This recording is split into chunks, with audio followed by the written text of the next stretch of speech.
तो hello my dear students, कैसे हैं आप सभी। मैं हूं आपका friend and physics mentor Krishna Tiwari. Student, आज की class 9th CBSE as well as ICSE boards के लिए बहुत ही स्पेशल होने वाली है, क्योंकि आज की क्लास में हम लोग एक ऐसा टॉपिक डिस्कशन करने जा रहे हैं जिसका हमारी डेली लाइफ में तो इंपॉर्टेंट रोल है ही, साथ साथ बहुत सारे ऐसे क्वेश्चंस हैं जो हमें एग्जाम्स में देखने के लिए मिलते हैं।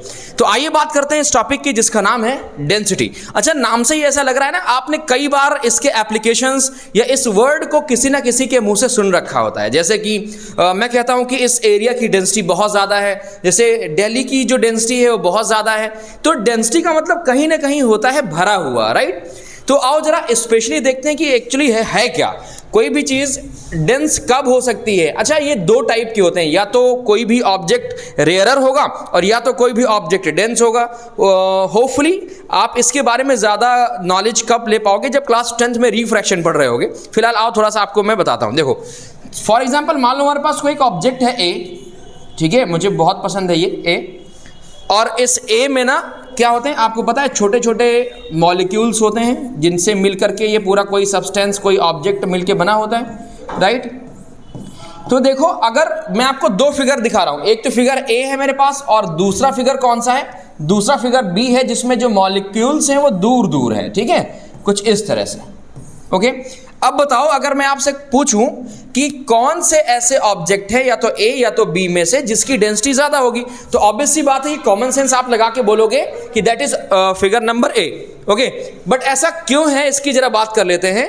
तो डेंसिटी का मतलब ये हो गया कि अगर किसी भी सब्सटेंस के दो मॉलिक्यूल्स के बीच में अगर इंटरमॉलिक्यूलर गैप क्या होता है, कम होता है। जैसे सॉलिड के जो मॉलिक्यूल्स होते हैं वो क्या होते हैं, बहुत टाइटली पैक्ड होते हैं, राइट। और इसका रीजन क्या है टाइटली पैक्ड होने का, क्योंकि उनके बीच में इंटरमॉलिक्यूलर फोर्स ऑफ अट्रैक्शन बहुत ज्यादा हाई होता है बेसिकली। तो इसीलिए उनको जो सॉलिड्स होते हैं उनको डेंस कहा जाता है। जैसे कि ये आप फिगर देख रहे हो, इस फिगर में देखो, ये जो दो मॉलिक्यूल्स हैं इनके बीच में जो इंटरमॉलिक्यूलर फोर्स ऑफ अट्रैक्शन है वो हाई होगा in the comparison of B figure.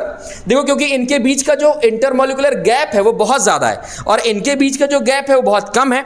Basically इसके बारे में हमने जिस पढ़ रखी है, क्या पढ़ रखा है, force is inversely proportional to the square of the radius या डिस्टेंस बिटवीन टू ऑब्जेक्ट। क्या था ये, इनवर्स स्क्वायर रूल पढ़ रखा है कि नहीं पढ़ रखा। तो अगर हम इसको इंटरलिंक करते हैं तो देखो ये क्लियर हो जाता है कि अगर दो मॉलिक्यूल्स के बीच में गैप ज्यादा है तो इसका मतलब ये है कि उसकी जो डेंसिटी होगी वो कम होगी, क्योंकि फोर्स उतना ही क्या होगा, कम होगा। अच्छा, एक देखो फैक्टर निकल के बाहर आ रहा है कि अगर डेंसिटी कम होगी तो फोर्स ऑफ अट्रैक्शन कम होगा। इट मीन दैट कि intermolecular force of attraction is directly proportional to the density of any object, right. पहला फैक्टर तो समझ में आ रहा है कि नहीं आ रहा। चलो, अच्छा, अब बात करेंगे कि ये एक्चुअल में होता क्या है। देखो तो भाई, डेंसिटी को हम कैसे मेजर करते हैं। डेंसिटी होता है किसी भी ऑब्जेक्ट का मास क्या है, जितने सब्सटेंस या जितने भी मटेरियल से मिलकर के कोई ऑब्जेक्ट बना है उसको बोलते हैं मास। तो ये हो गया हमारे पास मास, ठीक है। और वो ऑब्जेक्ट कितनी स्पेस ऑक्यूपाई कर रहा है, दैट इज वॉल्यूम। तो हम लिख सकते हैं density is equal to mass upon में वॉल्यूम, ठीक है। तो ये होता है, हम लोग इसको फिगर आउट कर सकते हैं, क्वांटाइजेशन कर सकते हैं डेंसिटी का इस फॉर्मूले की हेल्प से। मतलब अगर मुझे मास पता हो किसी भी सब्सटेंस का और क्या पता हो, वॉल्यूम पता हो, तो मैं उस सब्सटेंस की डेंसिटी बता सकता हूं कि उसकी डेंसिटी क्या है, राइट। और डेंसिटी बता सकता हूं, इसका मतलब मैं ये भी बता सकता हूं कि उसमें जो इंटरमॉलिक्यूलर फोर्स ऑफ अट्रैक्शन है वो कम है या ज्यादा है। देखो, मैं बार बार वो मॉलिक्यूलर फोर्स अट्रैक्शन में क्यों ले जा रहा हूं, क्योंकि लास्ट ईयर एक क्वेश्चन आया था इससे, असर्शन रीजन टाइप क्वेश्चन का। अच्छा, टीचर्स क्या है, बेसिकली डायरेक्ट पढ़ाते हैं कि density is equal to mass upon volume, लेकिन जब असर्शन रीजन क्वेश्चन आता है तो वो डायरेक्ट बिल्कुल नहीं पूछा जाता, ठीक है। आपको लिंक में पीडीएफ मिल जाएगी जिसमें ढेर सारे असर्शन रीजन है, आपकी हेल्प करेंगे वो एग्जाम के लिए, और किसी एक सेशन में उनको सॉर्ट आउट कर लेंगे।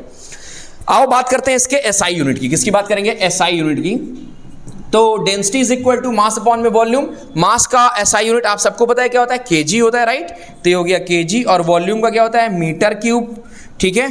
तो केजी क्या हो गया हमारे पास, पर मीटर क्यूब, ठीक है। सीजीएस की बात करेंगे, अगर सीजीएस यूनिट की बात करेंगे तो देखो भाई, ये हो जाएगा केजी का ग्राम हो जाएगा और मीटर का हो जाएगा सेंटीमीटर क्यूब। ये हो गई सीजीएस यूनिट, ठीक है, बहुत बढ़िया बात है।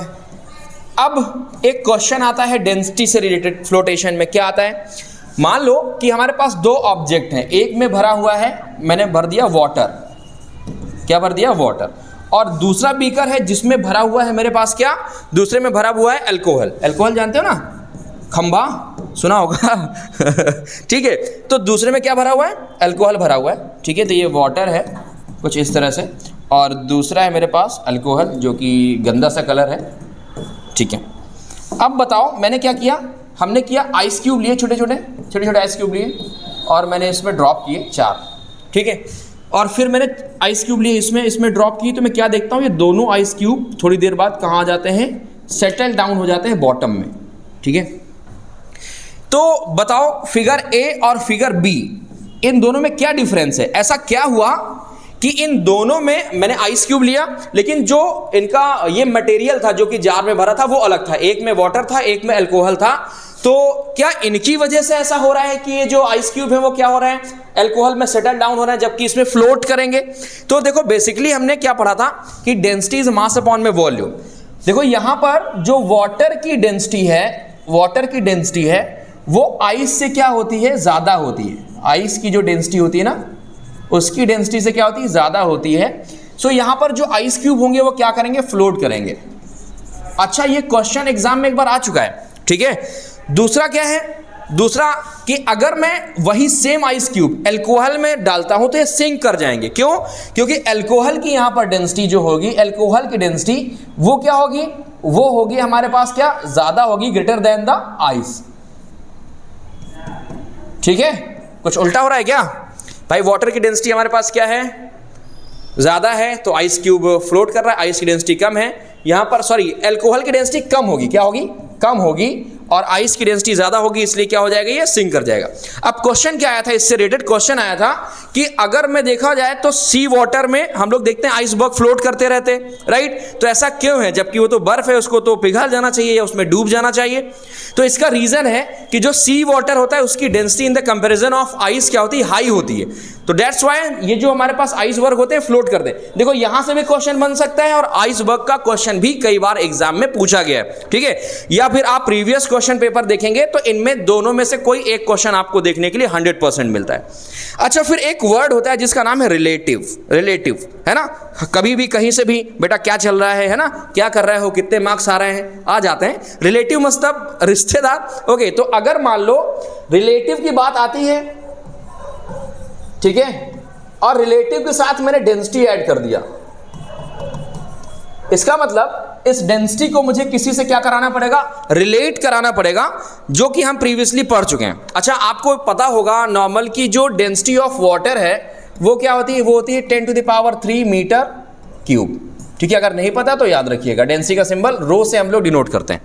देखो जरा, अब बात करेंगे रिलेटिव डेंसिटी क्या होती है, आरडी से मैं इसको नोट करूंगा। तो रिलेटिव डेंसिटी क्या है कि अगर मैं किसी भी सब्सटेंस की डेंसिटी को, अगर मैं किसी सब्सटेंस की डेंसिटी को किससे रिलेट कराता हूं, वाटर की डेंसिटी से रिलेट कराता हूं, तो वो डेंसिटी जो आएगी वो क्या आएगी, रिलेटिव डेंसिटी आएगी, ठीक है। फॉर एग्जांपल मैंने लिखा कि डेंसिटी ऑफ आयरन, ठीक है, और इसको मैंने क्या कर दिया, मैंने इसको कंपेयर करा दिया डेंसिटी ऑफ वाटर से, तो ये हमारे पास क्या आ जाएगी, relative density of the substance, मतलब कि आयरन आ जाएगी। बात समझ में आया। So the comparison of density of water with the object is called relative density. Simple सा आपको डेफिनेशन है। लास्ट सेशन में किसी एक बच्चे ने कमेंट किया था कि सर आप बोर्ड पे लिखते नहीं, बस बोलते रहते हैं तो समझ में नहीं आता। बेटा देखो, समझ लो, इसके बाद लिखना तुम्हें खुद है। इन नोट्स की वैल्यू तुम्हें समझ में आएगी जब तुम 11th या 12th में होगे, राइट। तो नोट्स बनाने की जो हैबिट होती है ना, वो हमें सेल्फ जनरेट करनी पड़ती है, ना कि किसी को देख के या कॉपी करके। देखो भाई, तो रिलेटिव डेंसिटी को मैं लिख सकता हूं density of substance, density of